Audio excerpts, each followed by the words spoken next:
Okay, all right, well, good afternoon, everybody. It's hard to see through all the people here at the moment, but anyway, good afternoon. So my name's Matthew Philpott, and I'm Executive Director of an organisation called Healthy Stadia. I'm here with my colleague, Dr. Chris Bunn from the University of Glasgow today. And we're going to talk you through some of the latest developments in terms of creating healthier stadium environments and also some health promoting interventions, in particular around men's health, that Chris is going to talk through in the second half of the presentation as well. So a bit about Healthy Stadia, our organisation. So we're an NGO, we're a charitable NGO with over 10 years experience in this cross-cutting area of health, sports, facilities management and research. And we basically provide guidance and training for clubs and associations on the adoption of health promoting policies and practices at their stadiums. We have a key partnership with UEFA. We're an associate partner for their health portfolio, and that's with another partnership with the World Heart Federation. And we do an awful lot of work in terms of their tournaments. So we do the health programs for the Euro, the men's Euro in 2012 and last year in France. And we've also just finished a piece in Holland for the women's Euro around active travel, which I'll talk you through about in the next couple of slides. So what is Healthy Stadia? What is the concept behind this? Well, the definition we give to it is that Healthy Stadia are those that promote the health of visitors, of fans, employees, players, and perhaps most importantly, the surrounding community. So the idea is this is a holistic approach to developing sports stadia as health promoting settings. So it's not just foundation trusts who do integrated work with their communities around interventions. It's not just about staff health. It's about all of these areas coming together to form a health promoting hub within communities. So that can be healthier match day environments, that might be around tobacco-free agendas, healthier food options. It's promoting healthier lifestyles for fans and local communities. So we'll talk a bit about men's health and also around staff well-being and health. So just a brief video now. It's basically, why are we doing this work? We're trying to basically combat what are called non-communicable diseases, which have risen hugely over the last 20 years. So we're talking about things such as cardiovascular disease, heart disease, cancer, stroke, type 2 diabetes, COPD. These are all areas that with simple changes in terms of people's lifestyle and simple changes to environments such as sports stadia, people can actually start to at least reduce the prevalence of some of these diseases such as heart disease. And we're working with the World Heart Federation this year on World Heart Day, and this is a short video that the football family across Europe are going to be showing on the 29th of September around heart health and football. Please.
Okay, so that's the World Heart Day, 29th of September. We're going to be having around about 20 to 30 national associations under the UEFA umbrella who are going to be promoting World Heart Day. Quite a lot of clubs as well. That's something you might well see on big screens at matches or through communications from national associations, certainly through UEFA, and we're going to be using some of our ambassadors, people such as Clarence Seedorf, Ian Rush, who are going to be helping to spread that message around those simple changes that I mentioned in the video. Simple changes to lifestyle, including giving up smoking, having smoke-free environments, being more physically active, and also eating healthier. Those small changes that can make a powerful difference. So how can that be affected at a stadium level? I'm going to look through three things, which is around active travel, around healthier eating, and also around tobacco-free environments. So we've worked for the last 3 years on the idea of promoting active travel, so walking and cycling to and from stadiums, and we produced some guidance on this 2 years ago and some 4 case studies which have been derived with our partner clubs and associations over the last couple of years. So effectively this is talking through how to develop walking and cycling routes, and in particular how to work with your key partners in terms of setting up these schemes themselves. It's to do with installing the right sort of cycle locking facilities at stadiums and making sure that they're properly signposted. And perhaps most pertinently, it's about actually promoting this through your club communication channels or your stadium communication channels. It's all very well to do this work around building the routes in terms of putting the right cycle locking facilities in. If you don't actually spread the word in terms of your fans that there is an easy choice, a healthy and sustainable choice around travel that can be made, then basically the uptake is going to be that much lower. So there's a lot of cross-working between facilities management, between communications that needs to go into this process. And one of our partners, this is one of our case studies, which is KAA Ghent. So this is a photo of their Galemco Arena in Belgium. KAA Ghent have an incredible 2,000 to 3,000 people cycling to their stadium each match. Can you believe that? How's about something like that taking place in the UK? That is over 10 to 15% of their overall capacity on a match day who are cycling to their stadium. This unlocks so much trouble in terms of traffic congestion. It promotes health, it's a sustainable activity, and it also promotes a better air quality environment. So these are all considerations as to why clubs and tournaments might want to look at active travel in terms of some of their stadium adjustments and operations. Just this year at the Women's Euro, we produced an active travel app which has incentivised walking and cycling to the tournament, to all of the venues across the Netherlands, and it basically used GPS technology to track walking and cycling journeys, and we incentivised that through prizes such as match tickets and tournament balls to get uptake amongst not just fans but also amongst stadium workforce and volunteers. So the results of that, you can see it on the slide here, over 2,000 kilometres that were tracked by the app in terms of walking and cycling, over 80,000 kilocalories burned, and perhaps interestingly, the most important thing is at the bottom here. Of the people who used the app, 38% said that they were more likely to walk or cycle to their stadium for their domestic fixtures. So this is something we were piloting in terms of the UEFA tournament, but this was a behaviour change that was going to be potentially brought home to their general kind of match day habits for their domestic fixtures as well. Okay, a little bit about healthy catering. Okay, so the traditional offer, these burger boys over here, it doesn't really matter whether it's in the UK or whether it's across Europe. Generally, it's fries, it's burgers, it's certainly in Northern Europe, a lot around kind of like hot dogs, sausages and the like. The fact of the matter is the general matchday offer is still around produce, which is high in saturated fats, high in salt, high in sugars, and also obviously high sugar drinks and alcohol are a pretty standard sort of thing on a match day as well. Look, we don't have a problem with clubs who are offering this, but what we're trying to say is there has been a real distinct change over the last 10 years, whereby there are greater numbers of women and children who are coming to matches who may not share those type of tastes, but perhaps more importantly, there's been a cultural change in the last 10 years. People are far more aware of their diet. They are far more aware of general nutrition principles. There's a better understanding of eating healthier, eating fresher. And in fact, there has been a couple of pieces of research conducted by YouGov over the last 5 years, which is indicating, this statistic says there are 45% of fans who attend sports fixtures who want to see healthier and wider options available on a match day. So there is real kind of data that backs up this need for change in terms of supply. So one of the clubs who've done a lot of good work in this area is Chelsea FC. They've pioneered a sub 500 kilocal menu, which is using noodle pots, which is using wraps, fruit portions, flatbreads is a big seller of theirs, and this is making a big impact in terms of their bottom line margin. They're attracting new buyers, new customers, new segments to their catering offer on a match day, which is making a real difference to their bottom line. This isn't just a societal do-good thing that we're trying to actually promote. This is something which is a corporate option for clubs to look into. Okay, so how can we help with this? Okay, so we're going to be basically piloting very soon and launching next year what we're calling a healthier match mark, and that's going to be some online benchmarking and guidance that's going to be used with Stadia catering departments, and we've developed that in consultation with Public Health England. And this is really about providing healthier options. Like I say, it's not about salad bars, smoothies, it's not about basically kind of rabbit food. This isn't going to work. It's around reformulation. It's around basically trying to make traditional offers such as pies more healthier, having leaner produce in them, making the pastry less salt-laden, less fat in the pastry as well. It's about better cooking techniques, around oven techniques, around grilling, and if you are going to fry, following good practice in oil usage and frying techniques as well. I would suggest that probably the most important thing in this is actually around pricing and promotion. If you're going to have healthier options that are part of your match day menu, then if you're going to be putting them in at the same price as standard options, they're really not going to sell too well. You need to go in perhaps 10, 20, 15% lower in terms of some of these options. You have to be promoting them hard in terms of the first option that people see when they go to a catering kiosk. You have to have them high up in a fridge. If it's water you're trying to promote, having that above Coca-Cola, having that above high sugar drink versions that are in the fridge. So it's about different techniques, and this online guidance tool that we've developed is something which can guide Stadia catering departments through this and offer them advice as well. I'm just going to finish on a few bits around our tobacco control work. In the UK, it might seem anathema, it might seem kind of almost outdated to talk about the idea of smoking in Stadia. This is something that, under the UK smoke-free law, basically was outlawed 10 years ago. In 2007, that law came into place. I'm afraid to say that this stat says nearly 70% of football venues in Europe still do allow smoking. This is not something that has gone away. The second point I've made here, why are we still involved in this work? This actually, in terms of second-hand smoke in Europe, this kills up to 80,000 people a year. Not in stadiums, clearly not.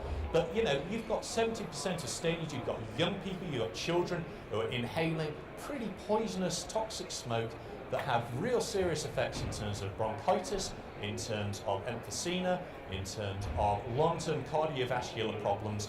This is something that we're really working hard, in particular with UEFA, to eradicate. And a lot of clubs come to us, and a lot of national associations say to us, but look, this isn't part of our national legislation in terms of tobacco legislation.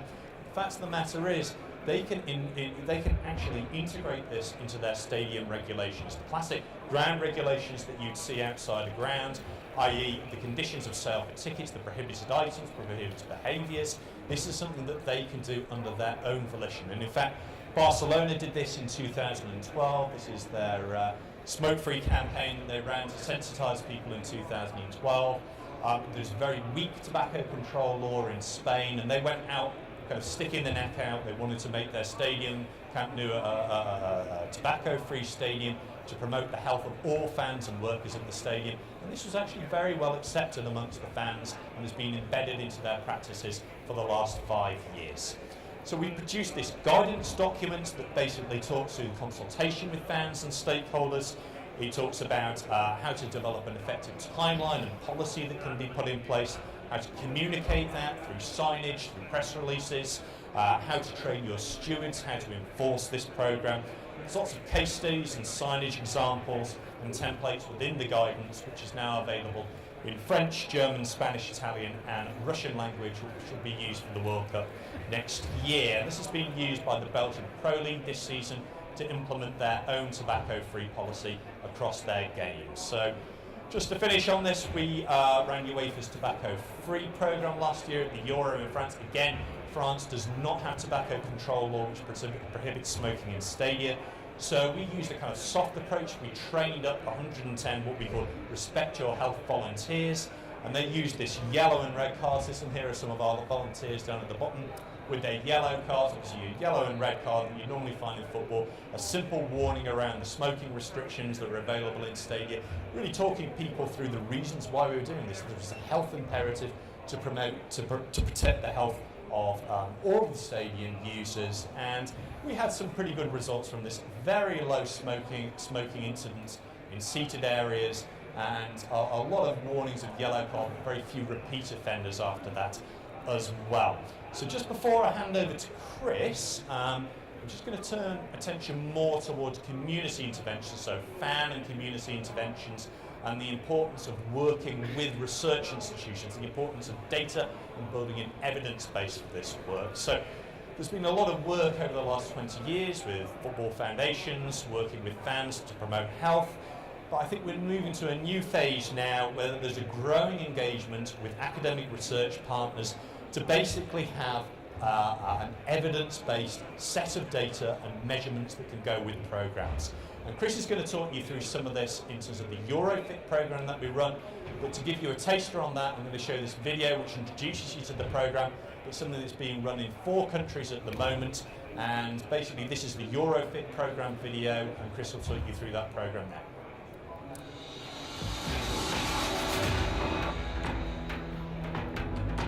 We're all aware of the positive impact that a healthy diet and regular physical activity can have on our lives. We also know that remaining fully committed to a healthy lifestyle is often not an easy task. What if the football club you're passionate about could lend a helping hand? If your wife tells you to go to the doctor, you go, no. But if your football club tells you to go to the doctor, you go to the doctor. Waar kan zelf fundamentaal voor de Nederlandse staan zitten hier? Omdat het bij club is ten eerste. En omdat ik met z'n allen wat wil bereiken. This is the premise behind EuroFIT, a program that encourages sustainable changes in diet, physical activity and sedentary time in a large number of football fans across Europe.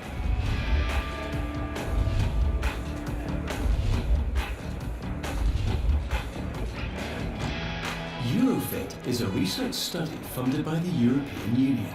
It brings together scientists, public health experts, private companies, 15 professional football clubs, and most importantly, their fans.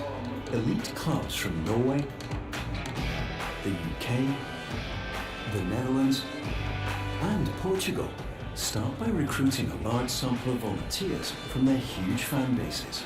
Next, coaches from the clubs provide these participants with guidance and a variety of tools for behavioural change based on the best scientific research. The programme goes on for 12 high-spirited sessions where fun, camaraderie and a willingness to learn and improve are always present. With EuroFIT, participants have a unique experience. The club they've cheered for since they were little invites them back into their stadium, this time to help change their lives for the better, with the same team spirit and enthusiasm as ever. Don't count your days, make your days count, and really that's how it's made me feel, really. Para mim, o futebol é resultado fantástico. Eu consegui mesmo mudar muitas coisas na minha vida. I was more conscious of what I ate, more conscious of taking more steps throughout the day, and also standing up a little more. O aparelho que nós usávamos para nos obrigar a estar de pé mais vezes durante o dia foi hábito bom que se criou. Altijd fanatiek sporter geweest, maar het wordt tijd dat ik ook eens ga denken aan mijn eigen gezondheid. Dus ik denk goed dat gelijkgestelde misschien in de volgende. I'm actually 6 kilos, I have to target like 100 kilos, right in it. With 30 million fans all over Europe, it's hard to overstate the power of football, especially for men. In EuroFIT, our goal is to channel that power towards a more healthy, active and happy Europe.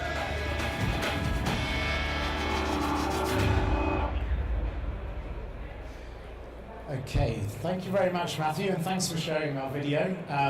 We're very proud of that. A lot of effort went into making it.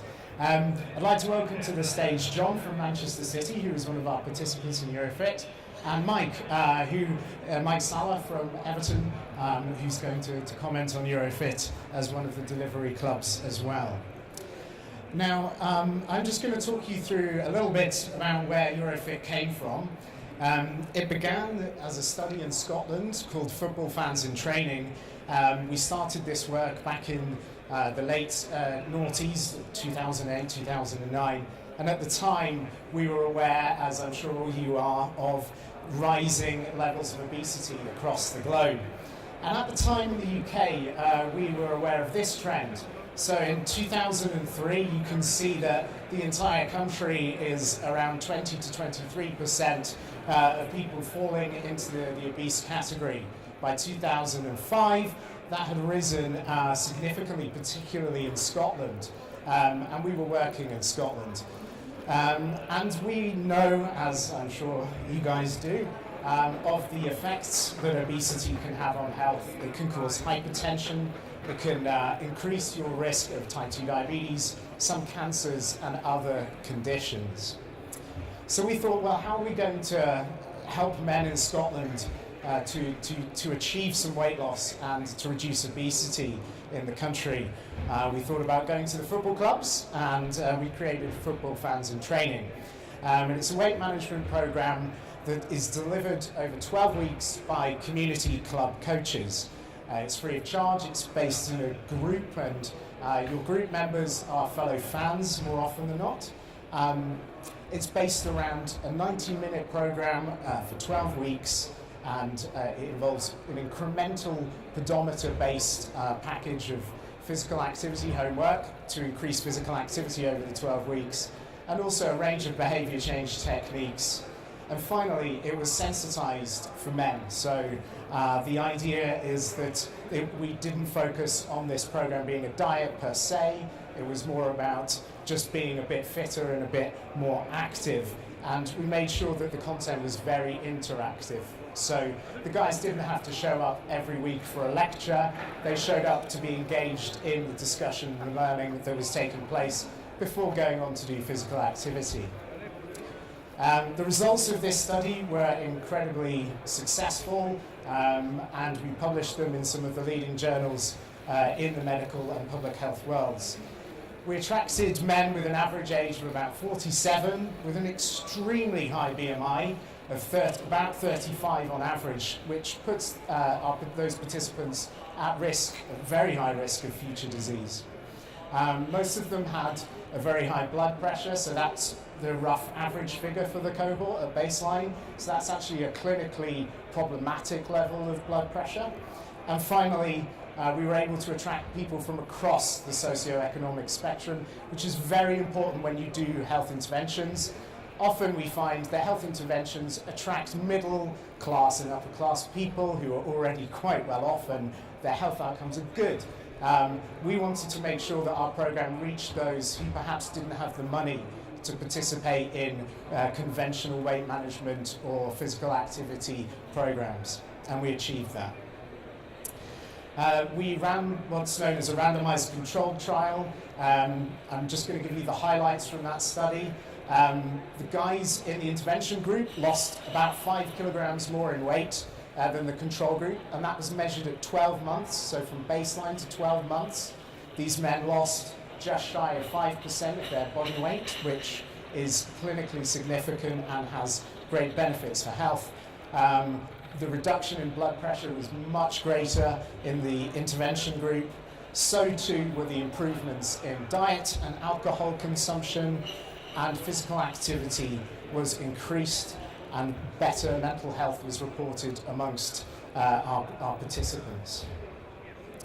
So that project came to an end. We published the study in the Lancet, and we received a lot of attention. The program, the Football Fans in Training program, has now spread to other countries, including Germany, and has been adapted for use in ice hockey in Canada, rugby in Australia and New Zealand, and we're looking at some others. But we wanted to see what this approach could do in Europe in a more broad setting and with some slightly different outcomes. So we designed this study that we've called EuroFIT. And it was funded by the European Union. And we put together a team from across the Netherlands, Norway, Portugal, and the UK. And the names of our partners are just there. And these are the football clubs we worked with. I'm not going to name them all, but here in the UK we worked with Arsenal, Everton, Newcastle, Man City and Stoke. and they were one of 15 clubs that participated in the study. And the study was a response to another risk factor for non-communicable diseases, which has only recently been established in the literature. And it's been noticed that those who are highly sedentary or have low levels of physical activity are at risk of non-communicable diseases regardless of weight. So we were intrigued as to whether or not the Football Fans in Training program and the approach that we developed with that could be adapted and changed and developed using the most recent science that we had at our disposal, and also our new colleagues. We broadened our conceptual grounding, and we aimed to help our fans, our participants, to sit less and become more active. Now, why are we asking them to do that? And it's because we know that regular physical activity can reduce the risk of all of these health conditions and concerns. And also, we've recently established in the literature that sedentary time, the amount of time you spend sitting, is actually independently linked to a range of negative health outcomes, as you can see on the screen there. And we sought to intervene on that behaviour as well. Now, how do we do it? It's a similar recipe to FIT, but with some additions. So the program is based on group learning. It has inbuilt physical activity sessions. There's a walking program, which increases the distance and the length of time that men spend walking during the week. And we use cutting-edge self-monitoring techniques, which were based around this device, which is called the Activator. At the time it was called SitFit, but it's been rebranded, so it's now the Activator. And this device tracks your sedentary time, your walking time, the time you spent standing, and it also provides vibration feedback in the pocket after certain durations of sitting. You can set it to 15 or 30 minutes. And it just offers a prompt to the wearer to move and perhaps break up their sedentary time. So, and this technology was developed as part of the program with a technology company based in Glasgow called PAL Technologies, who are the leading scientific instrument manufacturers in sedentary and physical activity monitoring. And finally, of course, we use some club magic, the power of the badge, or, in my case, Norwich City. Less magic happening there at the moment. Anyway, this is just a small slide to show the program in action. This is at Man City, and it gives a flavour of how the program works. Not only do these guys get access to coaching staff and the ground in ways that they don't normally gain that access, they get these sorts of experiences. This is where their team line up every Saturday or every other Saturday to play their matches. And there they are, stretching in that tunnel where many famous players and heroes of theirs have stood. So this is what EuroFIT's all about. And we're in the middle of finishing the evaluation of EuroFIT. We'll have our results soon. But we know FIT works, and we have a lot of confidence in EuroFIT, because we think it acts as an access mechanism for fans into a culturally appealing environment that they do not normally get access to in the way that we provide. It makes making health changes simple and straightforward. There's not a complex Weight Watchers program to follow. We don't have points and sins and deductions and things like that. There's a straightforward evidence-based program that our participants follow. And finally, it's set in a group, and we think this is very important. It allows the men who participate to bond with one another, encourage each other, and it helps them to support one another in the long term.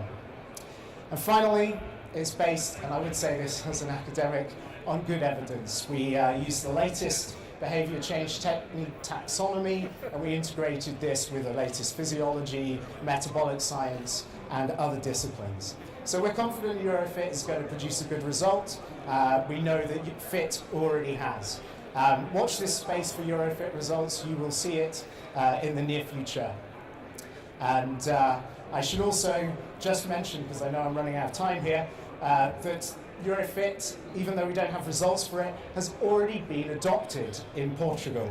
So the Portuguese Football Federation and the Ministry of Health have signed a memorandum of understanding as of April 2017, and EuroFIT is going to be integrated into their approach to supporting physical activity across Portugal. And at this point, I'm just going to thank my colleagues who were involved in the original study, the Football Fans and Training Study, which is funded by the National Institute of Health Research, and my EuroFIT colleagues there. Thank you very much. Thank you, Chris. That's fantastic. So we've got a couple of guys on today, as Chris mentioned.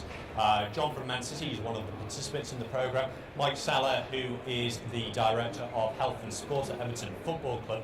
John, just turning to you first, could you just give us a quick overview of your experience of undertaking EuroFIT, what it meant for you, and in particular, could you just talk us through some of the changes that you've made to your lifestyle since you've done EuroFIT?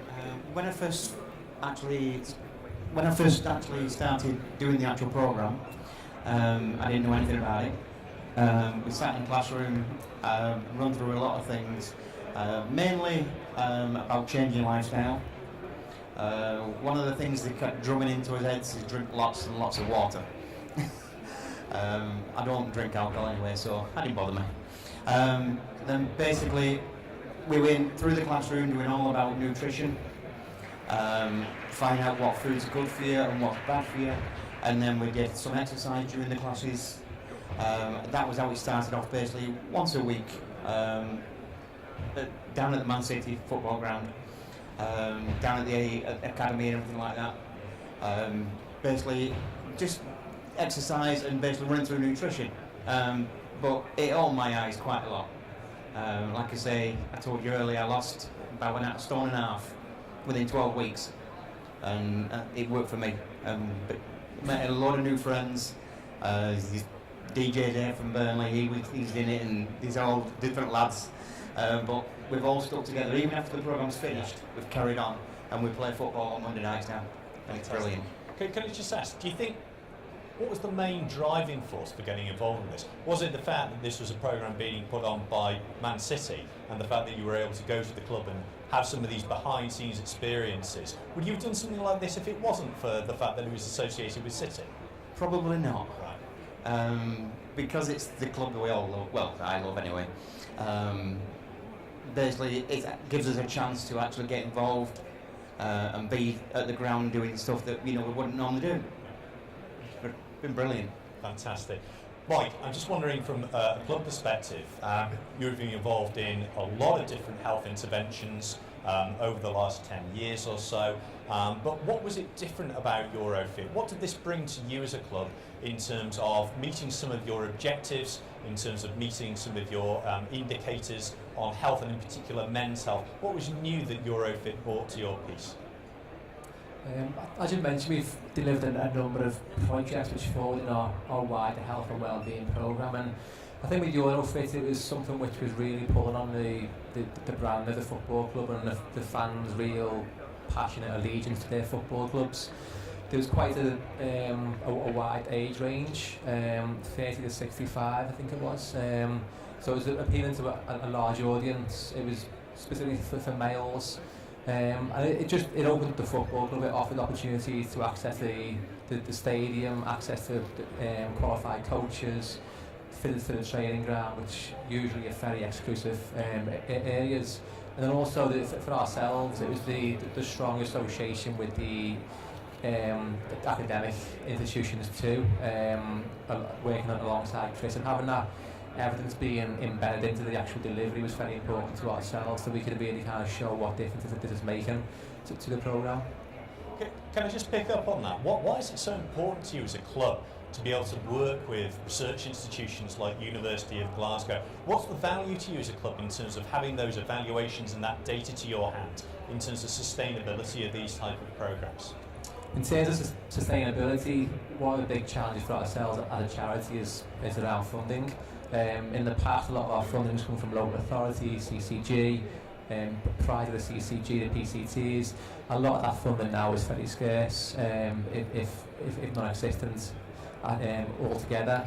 So we need to be able to go to funders and say to funders, right, if you provide this funding, this is what we can deliver, and we've got evidence here to support that. We've got real, robust, rigorous information, evidence to show that people who go onto our programme be dependent upon mental health services, for example. They could be obese, they could be inactive, they could be off the radar with their GP.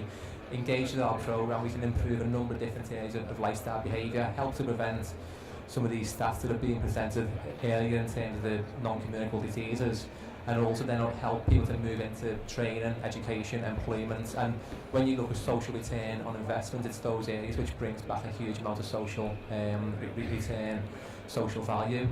So having that evidence to support ourselves is vital, especially with the competition with other organisations, and not just charitable organisations, but also within the private sector. Yeah. Okay. All right. And just to finish with John, if I hand back to you, John, have you kept it up?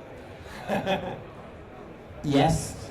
Yeah. Like I say, play Monday nights football every night, every Monday night. We play for an hour. It's not walking football. It's full on pace, 7-a-side. Play non-stop for an hour. The health side of it, yes, kept that up as well. So yeah, it's looking good. Okay. And so you kept the weight off and you kept your levels of physical activity up. Yeah. I put 5 pound on because I went away for 3 weeks, but it's not too bad. You all have a holiday. Yes. Yeah. I think that's fair enough. Okay. Fantastic. Let's have a round of applause for John and Mike from Everton. Yeah.